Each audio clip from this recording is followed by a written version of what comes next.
But next up, legal issues in the world of sports. So they are wide-ranging, obviously, and we've certainly seen them in the news of late on a number of fronts. So let's introduce you first of all to our panelists. Your moderator, who's standing right behind me, is Trevor Whiffen, partner at Dickinson-Wright LLP, governor of the London Knights, and the prime organizer of this conference. So our panelists, Adam Larry, from my immediate left, is the Director of Licensing and Associate Counsel for the National Hockey League Players Association. Next to him is Bob Sokalski, who is a partner at, I'm going to say the whole name, Hill, Sokalski, Vincent, Walls, Trippier, LLP. Your receptionist must have a lovely day with that. He's legal counsel of the Winnipeg Blue Bombers and has spent 30 years in labor and employment law. If you don't know the man next to him, you should. He is Gord Kirke, who is full on in Movember now. Gord, we're over here. Thank you. It's like herding squirrels with you, it really is. Gord, of course, is one of the best-known sports law experts in Canada. University of Toronto, Osgoode Hall sports law professor since 1985, legal counsel to the Toronto Blue Jays. Senator George Mitchell had the inquiry into steroids in professional baseball. He was a counselor to him, former director of Tennis Canada, you name it. And next to him is Clarke Griffith, who is many things, former commissioner of the Northern Baseball League, was a member of the ownership group of the Minnesota Twins, and is one of the preeminent sports lawyers in the United States. So our topic is legal issues in the world of sports, protecting your league, team, and players in a litigious world. Here's your moderator, Trevor Whiffen. Thanks, Gord. This is indeed a distinguished panel of lawyers from the sports law fraternity. It's a great honor for me to be able to chair this event. All right, guys, let's start first with some economic issues. We all know that players, by and large, earn the largest portion of their earnings each year from their player salaries, but endorsement deals, licensing deals, things of that nature, commercials, make up probably the next largest portion of their earnings. How do you police against the unauthorized use of player names, images, signatures, likenesses, voiceovers, things of that nature? And I'm going to start with Adam Larry from the PA. Thanks, Trevor. Obviously, it's, you know, to your point, endorsements, sponsorships, and licensing. It's a much bigger issue these days than it has been in the past, especially with you know, with eBay and the ability for someone in their basement to make you know, some bracelets with a player's name, signature on it, and start selling it. So their ability to distribute these products, as opposed to 15, 20 years ago, you had to go through retail outlets. Their ability has obviously increased, which makes our jobs a lot tougher. It's, you know, when you get into stuff like eBay, thankfully a lot of the, you know, a lot of the online sites, they want to protect against misappropriation of intellectual property, of players' rights of publicity, and so they're quite good at, once you've established yourselves with them, and most associations and teams and leagues will go through a process to establish yourself, so they can verify who you are and who you represent. Once you find something that is in violation of it, and we'll come across these all the time, whether they're photographs, you know, that are not licensed. You know, T-shirts quite often are made, you know, in somebody's basement. You find those, and really the only real way to police it is man hours, putting people on it, getting them on eBay, and looking for this stuff. Quite often you get a seller, and they kind of pop up over and over and over, so you sort of red flag them and check their eBay accounts every now and then, and you shut it down. But thankfully the sites are good. Absent that, it would make definitely the job a lot more difficult. On endorsement side, usually the bigger companies, they're not going to use an athlete without, you know, usually they understand that if you want to use an athlete for an endorsement, you need their rights to do so. It's a lot more rare to find, you know, you're driving down the Gardiner and you see a billboard with a player on it, and not having gone through the correct channels. It's usually the licensed product side that that stuff is a lot more rampant. The other thing you'll find is obviously knockoffs coming over from overseas. We're involved sometimes. We'll get calls from, I remember one, we got a call from the FBI. They had just basically taken into their possession thousands and thousands of photographs, allegedly autographed photographs with all of the top stars of, you know, in the National Hockey League as well as the other three major sports, and assumed that they were fake, primarily because why would all of these players have gone overseas, signed all these photos, and shipped them over here? So it was quite logical that they probably would have been, but obviously they needed to go through all the channels, and the address that they were being sent to was some random P.O. box, so it made it pretty difficult. So law enforcement is definitely out there, and they're looking into the matter, but you know, despite all the new technology, it at the end of the day, it really just takes a lot of man hours and a lot of policing of it, which is something obviously you need to do and want to do in order to protect players, you know, protect their likenesses and protect their earning powers. The obvious implication, of course, of an athlete or a coach's image being used in conjunction with a product is that there's some commercial endorsement connection between that athlete, the coach, and the product. In my experience, there have been cases where something comes to you purely by chance. I had a case with a prominent Russian goaltender wearing number 20, appeared on a Zenith television commercial, advertisement, actually print commercial in Chicago. Luckily for us, that coach happened to be in Chicago, so it comes to our attention. To what degree is there slippage or items that just simply don't come to your attention in a timely fashion? And more importantly, once it does come to your attention, what legal remedies are available to you to shut it down and to collect the revenue?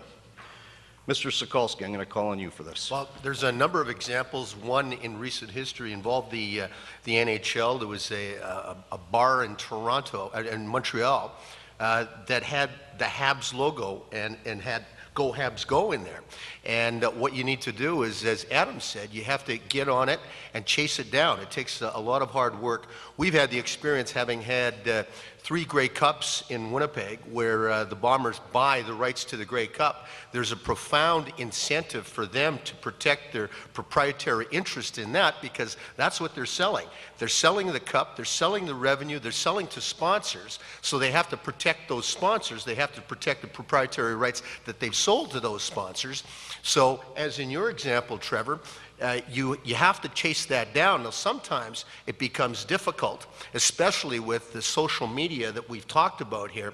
The social media has its advantages and it has its disadvantages, because that tracking, what your Russian goaltender saw in Chicago in print and on television, now goes viral through social media, which makes it that much more difficult. We've had a difficulty in Winnipeg, and I know they had a problem with Henry Burris. He's had some other problems in Calgary, but problems with social media sites that, in endeavoring to track some of them down, they have American sources, and I know maybe Clarke can talk a little bit more about this, but whereas in Canada we can track those sources down and get those sources to be revealed to us so that we can shut them down, when you go cross-border, there are some statutes in America that provide some immunity there that make it a little more difficult to get those sources revealed. Gord, Clarke, you guys have both been involved in Major League Baseball a long time. How do you protect against the unauthorized use of team logos, images, trademarks, and how do you recover the damages? Well, it's not very different from what other leagues and organizations go through. The first and foremost thing is there are some intellectual property rights that don't need to be the subject of registration in Canada, certainly, and Clarke can speak to the U.S.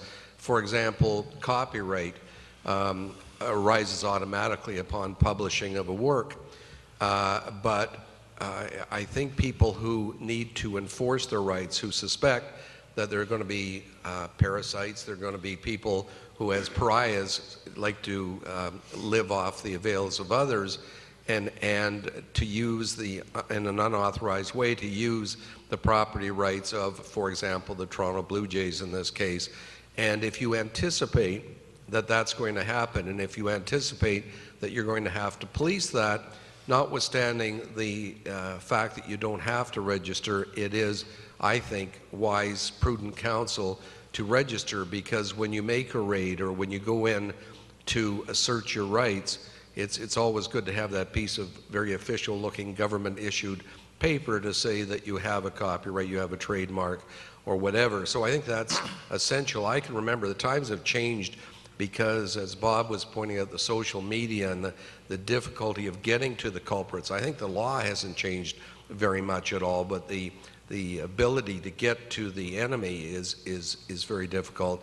But I can remember actually acting for the National Hockey League Players Association many years ago, it was in the last century as a matter of fact, and what we did was go up and down the streets in a raiding party. We'd get an order from the court allowing us to enforce the rights of the National Hockey League Players Association and go up and down the streets confiscating merchandise. We'd just go up to a stand where they were selling bootleg material and grab this stuff. Well, we've come a long way from that because of the internet and Facebook and Twitter, etc. It doesn't change the law, but it changes the methodology of enforcement. Yeah, Gordon's touched on most of the issues here. The important thing for a manager of a business to recognize is that their IP rights are an important part of their balance sheet, and they must be protected very carefully and diligently and prudently. The way you do this is you observe and you keep track of what's going on in the marketplace, and every time you see an infringer, you go after them. You don't say, oh, that's not a big deal. I'll ignore that one. You have to go after everyone, and you have to go after them with the full force of the law.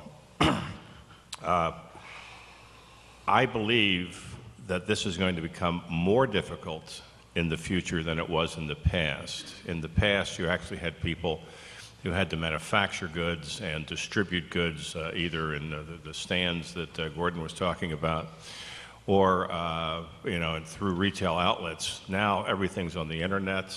You give a guy a credit card and you get a T-shirt shipped to you from some foreign destination, and it's a rip-off, with some Major League logo on it or some other team's deal.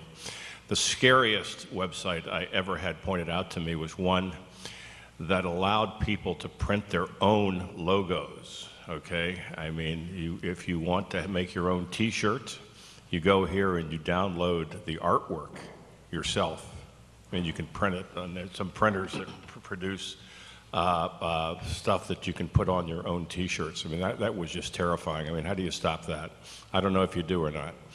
But the point of the matter is this. You have important and valuable rights. You must police them to protect them, just like everything else. And anybody who has IP, they have to have an enforcement arm, and the enforcement arm must include police powers of the state, and that could be the customs officials for imported goods. That could be your own local police. It can be the FBI. You got to use these things. You got to protect your IP rights, and you got to do it vigorously. What about ambush marketing attacks? And for those of you in the room that aren't familiar with the term, ambush marketing is when somebody, for example, is running a promotional contest, win 2 tickets to the Super Bowl, the Grey Cup, the Memorial Cup, etc., when they in fact do not have any official license to use that name, or the Olympics, and the Olympics scrutinize that very carefully. What do you do, guys, to combat against ambush marketing in the marketplace? Start with Clarke. Ambush marketing is my all-time favorite subject in marketing, okay? I teach a sports law class.